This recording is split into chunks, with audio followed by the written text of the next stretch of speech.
মা বরাহী হলেন হিন্দু ধর্মের এক শক্তিশালী দেবী, যিনি তার অনন্য এবং রহস্যময় রূপের জন্য পরিচিত। তাকে মা দুর্গার সেনাপতি রূপেও মানা হয়, যার উল্লেখ আমরা আগের পর্বে করেছিলাম। আজ আমরা জানবো মা বরাহীর আরও কিছু গোপন রূপ এবং ভারতের বিভিন্ন স্থানে অবস্থিত শক্তিপীঠ সম্পর্কে।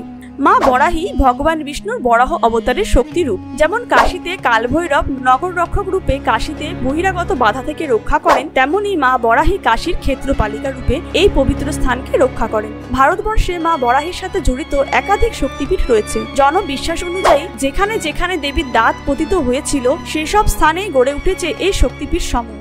যেমন বারাণসীর পঞ্চসাগর বরাহী শক্তিপীঠ, ছত্তিশগড়ের দণ্ডেশ্বরী মন্দির, উত্তরাখণ্ডের দেবী ধুরা বরাহী মন্দির এবং উত্তরপ্রদেশে উত্তরী ভবানী বরাহী মন্দির অবস্থিত। এছাড়াও রাজস্থানের ঝুনঝুনুতে অবস্থিত একটি অনন্য মন্দিরে মাকে একটি মানব দেহের উপর আসীন অবস্থায় দেখা যায়। এটি তান্ত্রিক সাধনার জন্য বিশেষভাবে গুরুত্বপূর্ণ স্থান। তান্ত্রিক গ্রন্থ বরাহী তন্ত্র অনুযায়ী মা বরাহীর 5টি গোপন রূপ রয়েছে: স্বপ্ন বরাহী, চন্দা বরাহী, মাহি বরাহী, ক্রুক বরাহী ও মৎস্য বরাহী। এই রূপগুলো প্রতিটি তন্ত্র সাধনার জন্য অত্যন্ত গুরুত্বপূর্ণ ও শক্তিশালী বলে বিবেচিত।